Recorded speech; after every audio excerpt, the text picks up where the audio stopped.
Greetings, fellow travelers, and welcome to The Way of the Showman, where we view the world through the lens of showmanship. I am Captain Frodo, and as always, on the way, I am your host and your guide along this leg of the journey, and actually along every other leg of the journey. I have had fellow interlocutors and people that I've called and people that I've talked to and all of this, but this is, I guess it is mainly my thing. And this season here, more than anything that I have done for years, has been just me and you talking. Well, when it comes down to it, I guess I have been doing most of the talking, but hopefully you have been thinking along as if this was a conversation, because I have been writing this and I have been putting all of this together specifically with you in mind. So, let's do one of the last synopsises of what we have been talking about. In the last episode, we talked about the second criteria, which is that play is apparently purposeless, and it's done for its own sake, not for some purpose beyond that again. So that means, is that also a feature of entertainment, of shows? When you go and see a show, it's like the key purpose to most shows then is that you're going to have fun in the moment.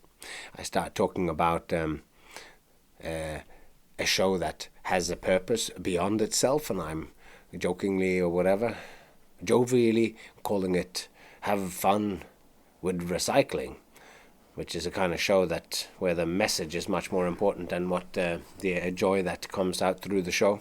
So that's an idea then. So to go, well, that might not be quite then be playful enough, at least if it's not done in a very fun and clowny or something fun way. I spend a bit of time connecting criteria 2 to criteria 1, saying that one reason why it's apparently purposeless, as the criteria says, is because one of the key criterias, which is a mode of being in the world and a way that it is good to be, is to actually just have fun, to enjoy yourself. And that is something which is quite easily and offhandedly dismissed. So I make a long and strong case for why we shouldn't dismiss pleasure and why it's important and all of that. And to do that, I talk about George Saunders's essay where he talks about reading Kurt Vonnegut's Slaughterhouse-Five. Both Kurt Vonnegut, Slaughterhouse-Five, and his other books, Slapstick and Cat's Cradle, and also the George Saunders's books, absolutely worthwhile checking out. And he makes the case there that when he just used to think that Saunders did, up until he read Kurt Vonnegut, he thought that great literature had to be hard to read. And then he read Kurt Vonnegut, laughed along the way, and realized that he's reading a modern classic and that it doesn't actually be hard. It doesn't have to be hard to understand what's going on in the book. It can be about aliens and all that sort of stuff and still be great literature, talking about something important, talking about the Second World War, but without going into details about exactly what went on in the prison camps or the D-Day in Normandy or whatever. So I find that I went on about that quite a bit because I find it important that the way that something is being presented, the fact that something can be entertaining, doesn't in any way make it impossible for it to be art, or for the stuff that it talks about being supremely serious and interesting, and even then getting the accolades that Slaughterhouse-Five did. So we talked about that. Then we talked about how I do believe that shows and play are both done for their own sake, and that's where I then get into this idea of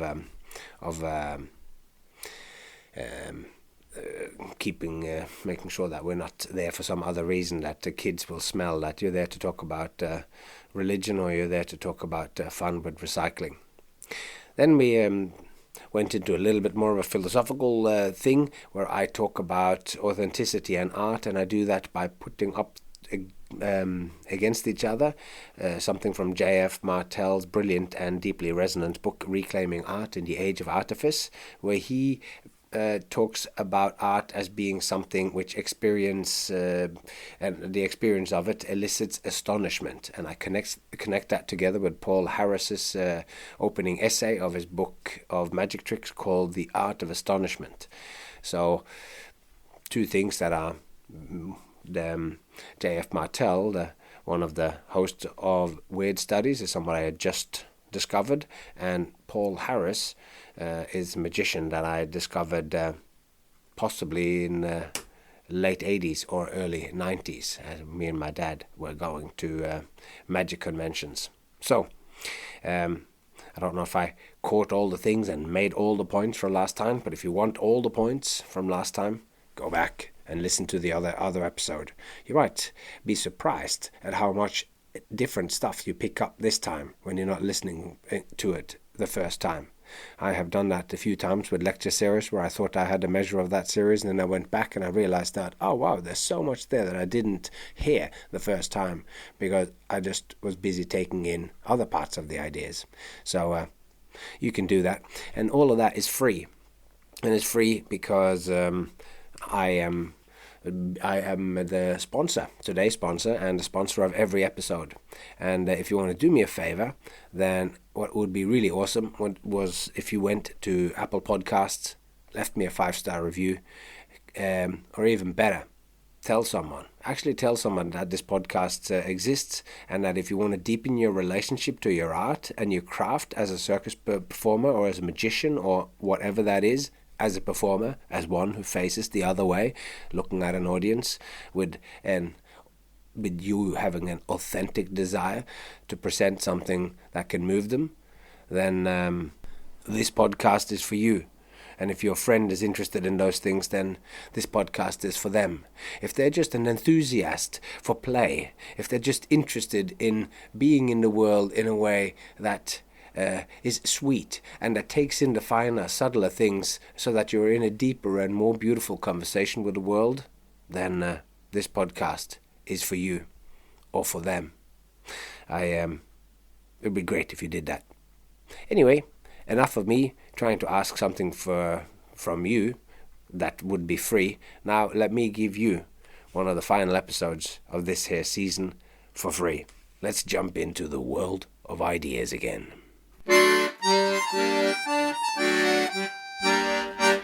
All right, we're kind of swapping gear now in the exploration of criteria 2 on whether play is apparently purposeless and done for its own sake, and how that relates to showmanship.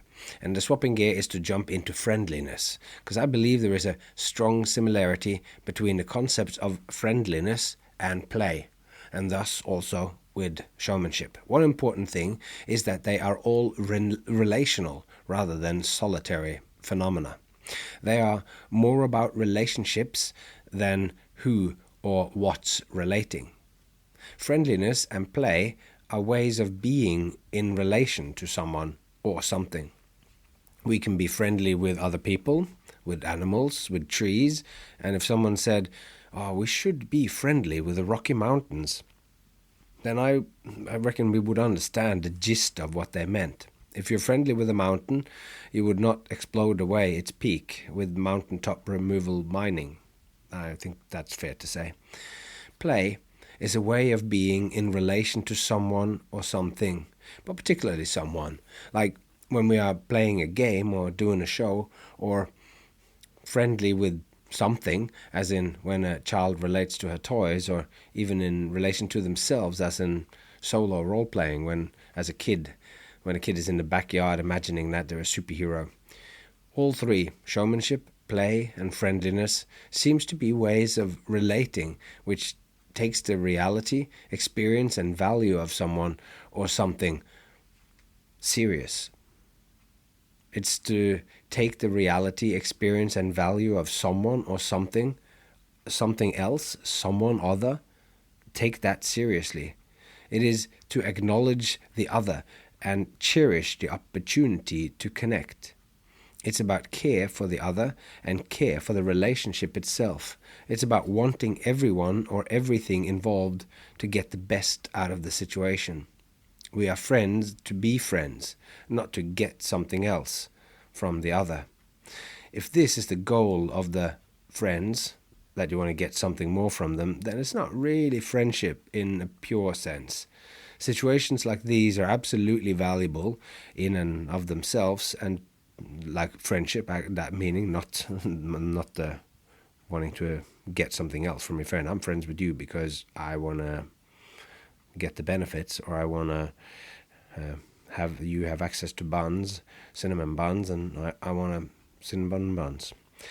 Situations like these, like friendship, are absolutely valuable in and of themselves and to be pursued for their own sake. And I think that the chance to stand in front of an audience, meet them, and truly be there and share a moment with it, whether it is just through a moment where you're just sharing it in front of a group with some jokes or whatever, like improvised in the moment, that's one thing. But if you've presented something for them that you have carefully crafted and done, this is a very unique and rewarding experience. You're kind of giving them a gift. And I think that is valuable in and of itself, just to be together. And we know that from our life just in general, but then when you're in these situations that you're actually kind of giving them something, and as we've spoken about before, the goal of standing in front of them is to enrich the time that they give you so that they go away richer than they were. Not richer in terms of cash, because you hope that they've left some sweet hard-earned cash with you, but richer on experience, which when it comes down to it is the only thing that you can take with you throughout your life. There are no pockets in the final shirt. There is no trailer on the back of the hearse. It's just you in the dirt, and with all of your experiences lying there. And talking about friendliness, how can we talk about friendliness unless we talk about Belyaev and Ludmilla's foxes? Because from that friendly fox experiment, we also saw that when the foxes chosen to breed were selected purely on the basis of friendliness, and playful behavior just emerged without ever having been selected for. As the foxes became tamer, they began to play more and longer until they became so much like dogs that they wagged their tails, came when called for by name, and remained playful throughout their lives. Friendliness, playfulness, and sociability are part of the same suite of traits.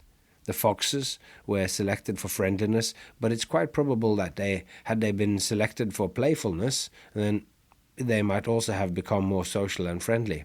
And I also imagine just now in saying that, it would probably be hard to tell whether someone was just being friendly or whether they actually wanted to play. Are those perhaps more closely related than I had previously thought? Maybe so. So if you breed for one, you breed the foxes for being more friendly, then I think even if you nurture that aspect of it, then I think the others follow. In fact, when I'm writing this and speaking it to you, these three traits, they seem to be aspects of the same: friendliness, play, and showmanship. Similar. They're more like I see like they're like three facets of the same crystal, maybe, that we think we are breeding for or perceiving or studying one thing, but we might actually only be studying an aspect of a greater phenomena which has the three as features of its being. It's like playfulness, showmanship, and friendliness. Are these things just three facets of the same phenomena? And exactly what that is, who knows? But it has something to do with relations, about connecting. It's also significant to remember that these three traits are deeply related to Rutger Bregman's trio of traits that we looked at earlier. Rutger Bregman, in his book Humankind, A Hopeful History, says, "We're born to learn, to bond, and to play." We human beings are born to learn, to bond, and to play. Those are the three things. He boils it down. Wonderfully essential there, boiled down. Love those those kinds of things when you can take these small things like learning, bonding and playing and exploding it up. That's how he puts it. And it's also very close to the three traits of curiosity, play and sociability, which Peter Gray highlights as the foundation of what make human beings an educable animal, an animal that can learn and can be taught. Through curiosity, play and sociability, Peter Gray argues, we find the necessary aspects of human nature to afford cultural transmission. Curiosity gets us exploring. Playfulness motivates us to pursue and practice, and sociability makes the discoveries and skills spread like wildfire in a tribe or a population. And to me, this trio of traits are all things which has value in and of itself, and that we willfully engage in for sheer pleasure of doing so. Curiosity, play, and being social are their own rewards. So there you go. The curiosity, play, and being social, also relational. Also curiosity. You can be curious about a person. You can be curious about a thing, but it's still about relation. The point I'm making is that these two seemingly trivial relational behaviors of play and friendliness, which is where we started, which once they have been triggered as evolutionary possibilities, will be happily pursued by the species for its own sake, but which nonetheless leads to great benefits for a species.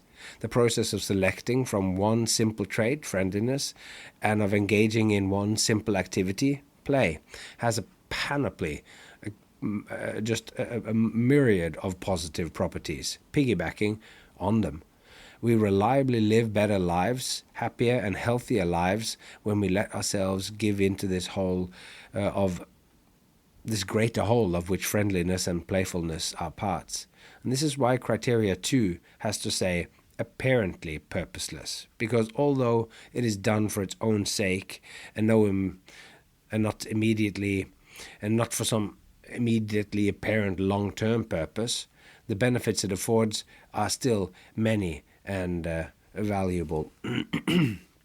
And that's we spoke about that back in the place. I don't want to go too deep into that, but there's many things. And actually today there is a little section of that I wrote earlier on about further some ideas about the negative effects of not playing enough, particularly as a child.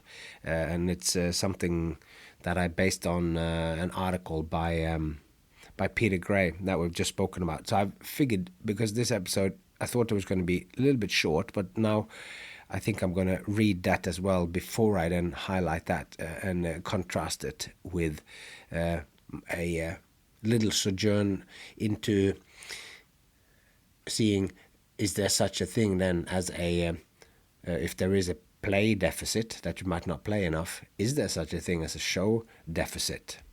Anyway, we'll get back to that in a minute. Because also, it's interesting that play and friendliness, that these are so frequently looked at as unimportant or suspicious. In our capitalist reality, big business sees friendliness as weakness. Big business subscribes more to Thomas Hobbes's idea of ideas of humans as naturally selfish, evil, and not to be trusted. Capitalism follows the logic that only by assuming that everyone else is out to get you can you survive. Friendliness might be of some limited value if you want to boost the morale of a team of investment bankers, but it is never to be relied on in business deals. Yet, from the Fox experiment, we find friendliness as a prime factor, not only in the shaping of foxes into dogs, but, as Belyaev did with his mic drop at the genetic convention in Moscow that time, pointing out that this breeding, self-breeding, and shaping our own species by friendliness could have been what has shaped us and separated us from Homo erectus and made us into Homo sapiens. So suggesting that perhaps the primitive so-called natural state of humans, that it isn't violent and cruel, but rather, as Bregman beautifully and convincingly argues in his book Humankind, A Hopeful History, it might be that the natural state might instead be friendly, playful, and social. If this is the case, which I believe it is, then certain activities would naturally flourish in the process. To a species whose origins lay in friendliness and social playfulness, we should expect that their preferred activities and behaviors would strengthen their relations to each other in playful ways, which, remembering criteria 1, would be fun and enjoyable in themselves. This is, of course, exactly what we find. We find these activities in all human cultures: singing, dancing, poetry, and stories in the forms of fairy tales and myths about heroes and the sacred. We find rituals and ceremonies of unions between individuals, such as marriages, or strengthening the bonds between all members of a tribe through the power of our shared stories and history, and our shared dances and our shared songs, and they all shape our identity. All early human culture has these participatory aspects of song, dance, music, and storytelling. And along the way, these activities has also become specialized, so that now we have not just musicians, but we have it's so specialized that we have somebody who is just plays the piccolo flute. We have people who are so good at expressing themselves on an instrument that it simply blows our mind when we experience it. Yet the professional music never completely got rid of the singing around a campfire and singing your child to sleep and singing along to your favorite band at a concert. It is a gloriously unifying experience to scream out the words to a song surrounded by a crowd of others who also know all the words. It unites and substantiates you. It validates your taste and all that you find valuable and meaningful in that band's music. So when humans gather, be it in the caves around a fire as in the past, or at more modern occasions such as the aforementioned music festivals, circuses, and magic shows, then this connection stuff here, this is like, and also like let's not forget the many religious and cultural festivals such as Christmas, Passover, Thanksgiving, and Valentine's Day. And regardless of the dubious origins of the last two and the specific religious affiliations of the first two, they are specific times of the year when humans gather for other reasons than the strictly necessary. And it's times like these which affords us a different relation to each other, a different relation to reality and even to time. When we gather to celebrate with family or with our community, we make space for being together in a different way than we are the rest of the year. I am of course aware that many families fall short of the optimal festival experience, but that doesn't change the important aspect at the heart of these festivals, of being together, not just for the practical, not just because we have to survive, but because to just survive is just not enough. We got to thrive as well. So again, I was gonna talk about this about show deficiency, but I am going to go a little bit back and talk, just before we go in and talk about show deficiency, we're going to read a little bit here that I had planned to say earlier on, but that I, for some reason, that now kind of eludes me. But let's just look at this. So before we look at the possible bad consequences of show deficit, what happens if someone doesn't get enough to watch and participate in enough shows? Let's lead into that by talking a little bit about play deficits. Because in large part, play is considered a useless activity, which we've talked about, or even today as well. But as a result of this, we have seen a decline in the amount of time that's available to children to play, whether it is just because people see it as useless or whatever, but people certainly see it as, well, if we have to cut something, we got all these important things to have in the curriculum, so let's just cut down on the play, get more to the point, get more learning in there. So Peter Gray describes this decline in his article, The Play Deficit, that I think I've linked to that before. But anyway, there where he says that in the beginning of the 60s, or perhaps even a little earlier, there has been a steady chipping away at the freedom of children to engage in free and self-motivated play. School and the ensuing homework has taken an enormous chunk of the available time. Play has been substituted with learning, but not the kind of learning which play stimulates, but the kind of learning that we do in schools. It's interesting that today when we talk about learning, it is almost synonymous with school, as we briefly looked at already. But learning has become something that we do in schools or something that we pay for someone to give us. The self-motivated aspect has become a whole lot more abstract. We choose a university course so that we can receive the necessary knowledge to get a certain job. And in that way, it is self-motivated. But it's not self-motivated with the immediacy of self-motivation and exploration, which comes from play. The learning that we do in schools is all designed to have a direct and specific purpose. The room to get intimately acquainted with our true desire, as Watts stresses the importance of, Alan Watts, that is neglected in this. Each subject is organized, planned, and executed by a teacher, and the teacher follows a plan and curriculum designed by whatever department in a government tasked with deciding what the children of a nation must know to become productive as well as integrated citizens. Each class lasts 45 minutes, and then the child is expected to switch their attention over onto a completely different subject. And along the way, the children are expected to just receive and get their heads around what's presented and to be able to show on standardized tests that they have retained the facts from the lessons, at least until the time of the test.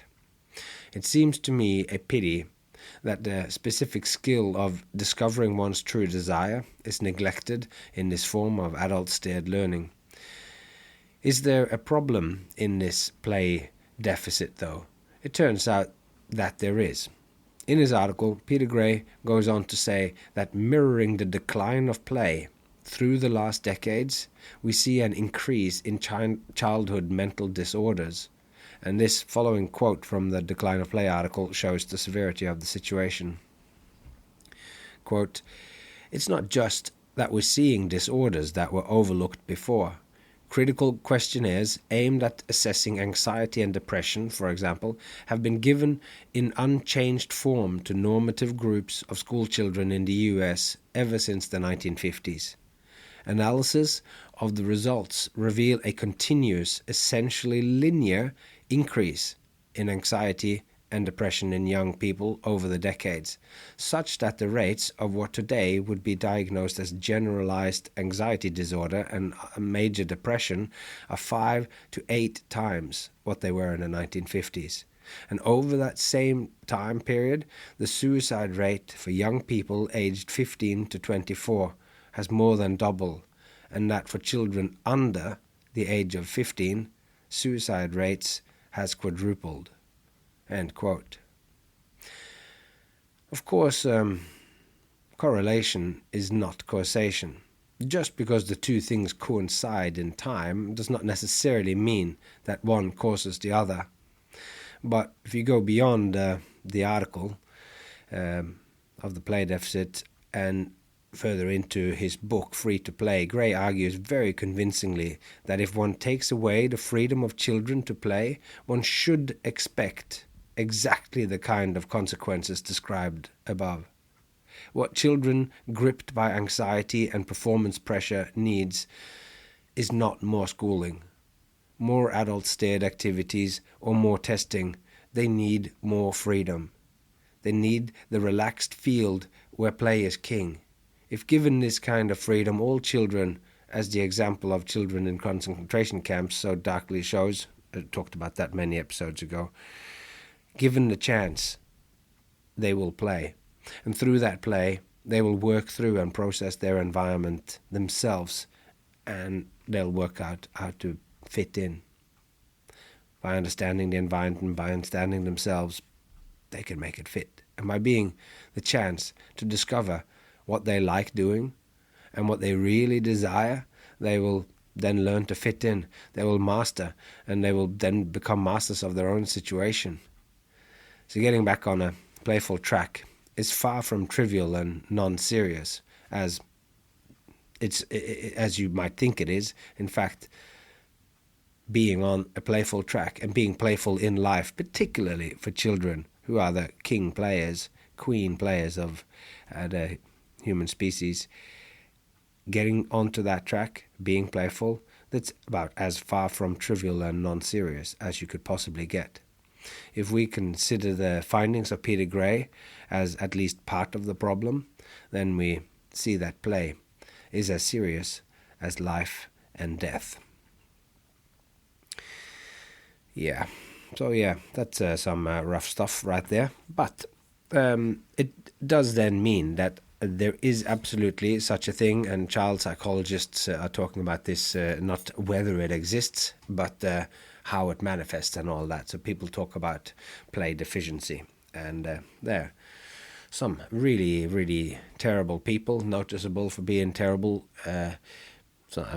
One of the terrible mass murderer dudes in Norway, his history, which was through the trial, came out as some of his childhood no playing. Big red flag being waved by many of the people who were in contact with him. So not saying it's a 1-to-1 ratio here, that if you don't play enough then you're going to become an absolutely terrible person. But hey, might as well play just to avoid that. So let's look a little bit more playfully here on a show deficiency. Because as I said when we began the exploration of criteria 2 in relation to showmanship in the last episode, an entertaining show also seems to be apparently purposeless apart from its being a really good time. Oh, we're having a great time. How was it? See the circus today? Oh, it's so fun. It was a good time. Or even if it goes, oh, it made me think. That's also a good time. The reason that we see a show is because the stories it tells, the tunes that it plays, the skills it exhibits, and the way that it moves us in the most human ways. And in this way, I would say that if we were to attempt or to argue that we can do away with festivals, secular and sacred, do away with circus and theater and magic shows, and because they aren't necessary to live, we would know that it would be a lie. If we take away all of this stuff, and even you take away the movies, take away the actors and all this, for in our hearts we all know that survival is not enough. We require more than mere survival. In fact, I would say that the good life is directly proportional to the time we waste with friends, with family, and culture in all its rich and varied forms. So, if there was a large collective event that prevented us from gathering for these kinds of cultural festivals and celebrations of life and being in it together, then we would expect that this culture deprivation or deprivation of live in the flesh shows where performers face audiences, and we even got less of the everyday and private gatherings and celebration, then we should expect that this deprivation to manifest, then we would expect that this would manifest symptoms similar to play deficits.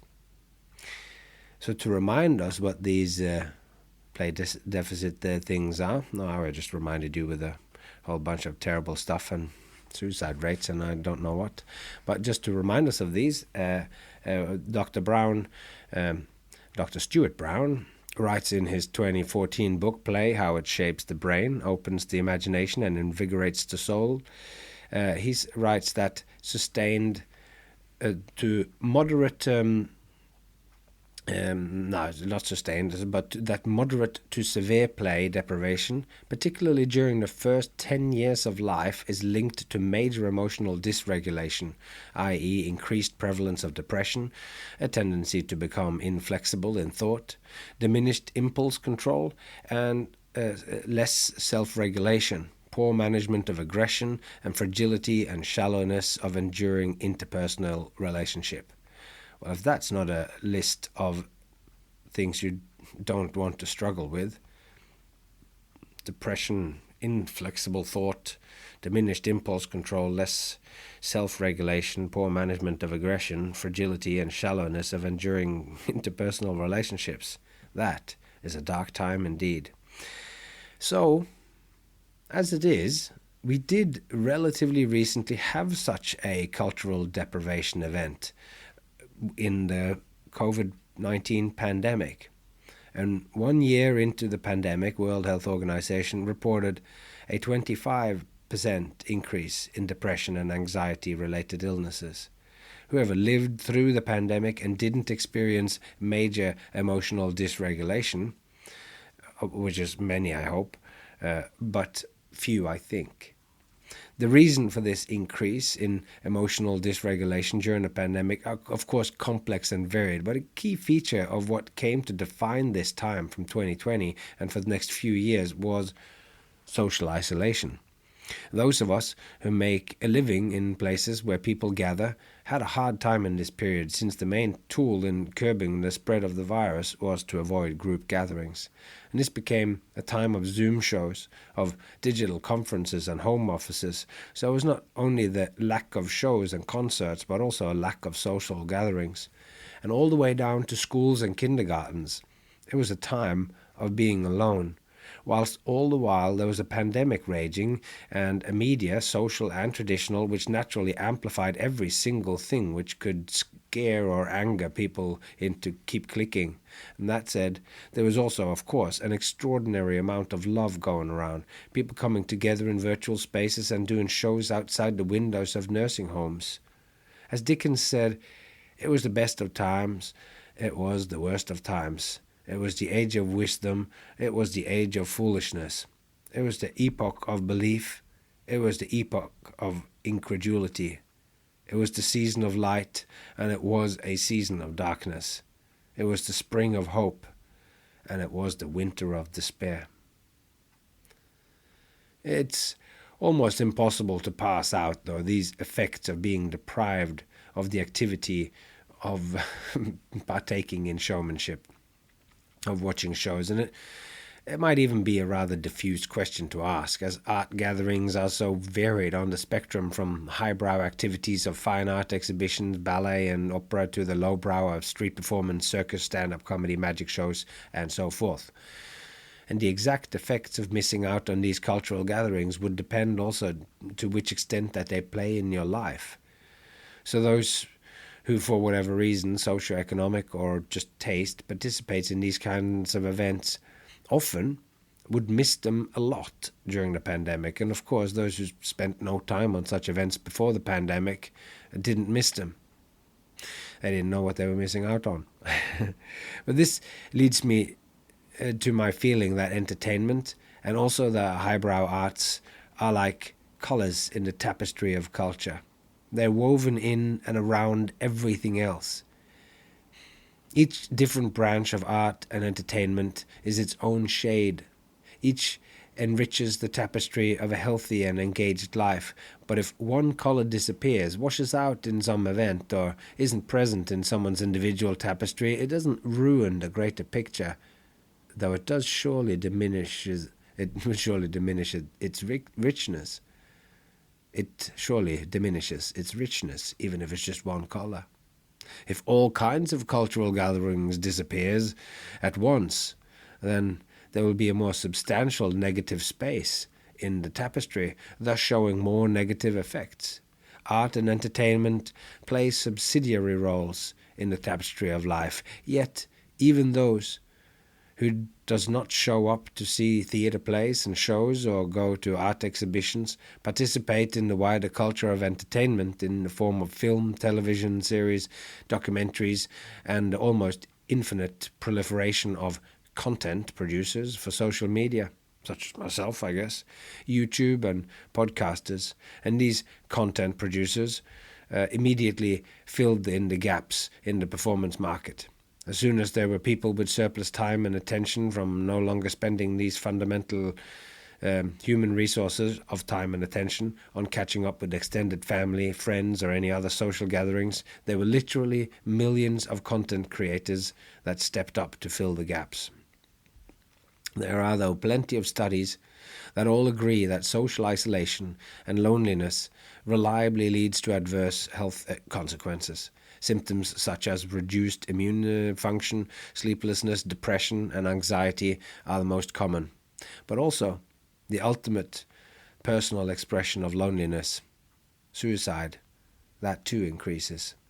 And a 2020 study put out by the National Academies of Sciences, Engineering and Medicine states that more than 1/3 of adults aged 45 and older feel lonely, and nearly 1/4 of adults aged 65 and older are considered to be socially isolated.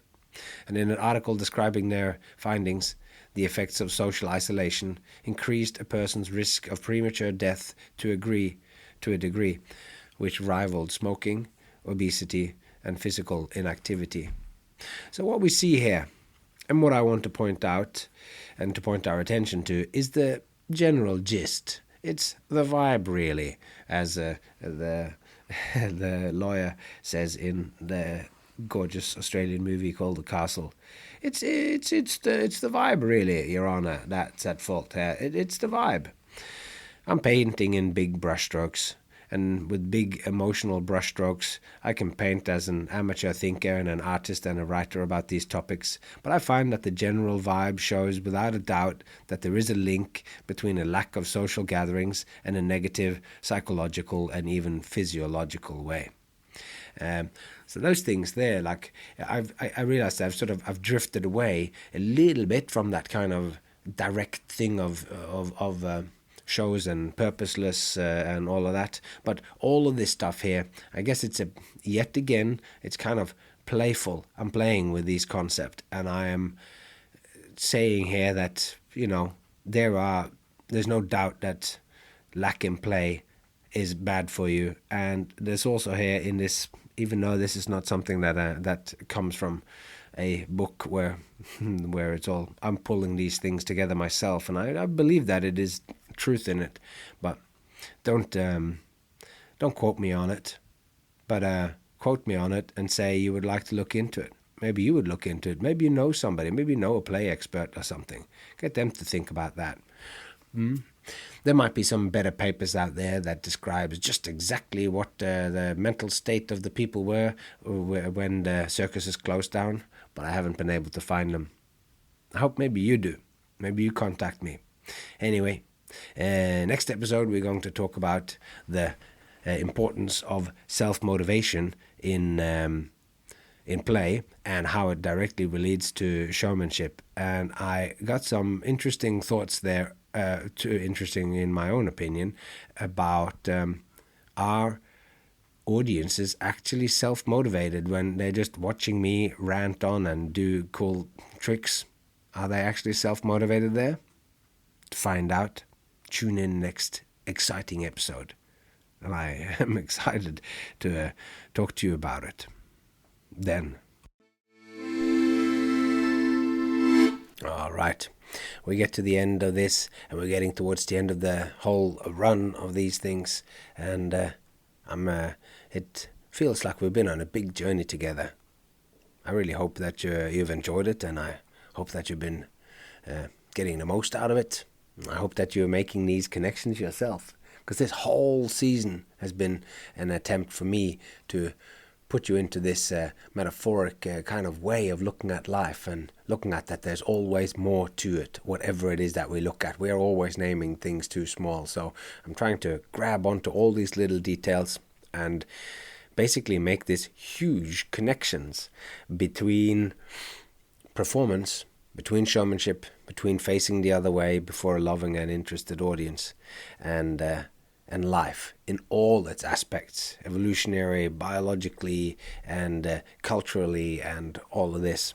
And I hope that it's giving you a depth to what you do that might not have been there before. What is it that I'm doing? Is it self-help? Is it personal development? Maybe a little bit of both. Maybe all of the above. Anyway, I'm really glad that you're here with me, and I thank you for it. So, until next time, just take good care of yourself and of those you love, and I hope to see you along the way.